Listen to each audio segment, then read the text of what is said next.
अस्सलाम वालेकुम वरहमतुल्लाहि वबरकातुहू। बिस्मिल्लाहिर्रहमानिर्रहीम। अल्लाह के नाम से शुरू करते हैं जो बड़ा मेहरबान और निहायत रहम करने वाला है। पारा नंबर 23 और सूरा यासीन की आयत नंबर 31 के मुताबिक, और इन सब को हमारे सामने हाज़िर कर दिया जाएगा और एक निशानी इनके लिए ये मुर्दा ज़मीन है। हमने इसे ज़िंदा कर दिया और हमने निकाला इससे गल्ला, पस इससे वो खाते हैं। अगली आयत में, और हमने उगाए इसमें बागात खजूर अंगूरों के और जारी कर दिए इसमें चश्मे। अगली आयत के मुताबिक, ताकि खाएं वो इसके फलों से, और नहीं बनाया है इसको इनके हाथों ने, यानी कि इन चीज़ों को अल्लाह ताला पैदा करने वाला है, ना कि इंसान। और क्या वो इन नेमतों पर शुक्र अदा नहीं करते? हर ऐब से पाक है वो ज़ात जिसने हर चीज़ को जोड़ा जोड़ा पैदा फरमाया, जिन्हें ज़मीन उगाती है और ख़ुद इनके नफ्सों को भी, और इन चीज़ों को भी जिन्हें वो अभी नहीं जानते। और दूसरी निशानी इनके लिए रात है, हम उतार लेते हैं इससे दिन को, तो यकलख्त वो अंधेरे में रह जाते हैं। और ये आफ्ताब है जो चलता है अपने ठिकानों की तरफ, ये अंदाज़ा मुकर्रर किया हुआ है खुदा का जो अज़ीज़ और अलीम है बेशक। और ज़रा चाँद को देखो, हमने मुकर्रर कर दी इसके लिए मंजिलें, आखिरकार हो जाता है खजूर की बसीदा शाह की मानंद।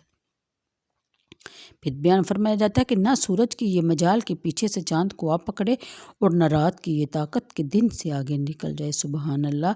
सब सैयारे अपने अपने फलक में तैर रहे हैं, और एक निशानी इनके लिए ये भी है कि हमने सवार किया इनकी औलाद को एक कश्ती में जो भरी हुई थी, और हमने पैदा की इनके लिए इस कश्ती की मानंद और चीज़ें जिस पर वो सवार होते हैं, और अगर हम चाहें तो इन्हें गर्क कर दें, बस कोई इनकी फरियाद सुनने वाला भी ना हो और ना डूबने से बचा सके। अगली आयत के मुताबिक, बजज़ इसके कि हम इन पर रहमत फरमाएं और इन्हें कुछ वक़्त तक लुत्फ़ अंदोज़ होने दें, जब इन्हें कहा जाता है कि डरो इस अज़ाब से जो तुम्हारे सामने है, जो तुम्हारे पीछे है, ताकि तुम पर रहम किया जाए। आयत नंबर 45, और नहीं आती इनके पास कोई निशानी इनके रब की निशानियों से, मगर वो इससे रूगर्दानी करने लगते हैं। जब इन्हें कहा जाता है कि खर्च करो इस माल से जो तुम्हें अल्लाह ने दिया है, तो काफर कहते हैं हम अहले ईमान को क्या हम दें, हमें इन्हें खाना खिलाएं जिन्हें अगर अल्लाह ताला चाहे तो खुद खिला दे। तफसीर के मुताबिक यहाँ से इन तकवीनी दलाइल के बयान का सिलसिला शुरू हो जाता है जो तौहीद और क़यामत के मुनकरीन के सामने पेश किए जा रहे हैं। ये ऐसे दलाइल नहीं कि वक्ती तौर पर तो मद्दे मुकाबल को खामोश और लाजवाब कर दें, लेकिन कुछ वक़्त गुजरने के बाद बगावत का मादा फिर उभरने लगे, बल्कि इन दलाइल में गौर करने से दिल को यकीन का नूर नसीब हो जाता है और रूह को इत्मीनान और तस्कीन हासिल हो जाती है। पहली दलील ये बयान फरमाई गई कि बंजर और मुर्दा ज़मीन को बारिश की वजह से किस तरह ज़िंदा किया गया, और किस तरह इसमें फल फूल और मुख्तलिफ़ सब्ज़ियाँ और बागात पैदा किए गए अपनी सारी शौकियों और ज़बाइशों के साथ नमूदार हो जाती हैं। जब बारिश आती है और मौसम में बहार आता है, तो देखते ही देखते रंग बू के चमन दर चमन मुस्कराने लगते हैं। किसान जो तुख्म रेज़ी करता है, इसकी बालियाँ ज़मीन के जिगर को चीरती हुई बाहर निकल आती हैं। चंद महीनों में फसल पक जाती है, जिससे हम ग़ज़ा हासिल करते हैं। फिर बाग की मिसाल दी गई कि किस किस्म के बाग, कैसे कैसे बाग जो अल्लाह ताला ने बनाए हैं, और इंसान से ये पूछा जा रहा है कि क्या इनके पैदा करने वाले तुम हो या हम।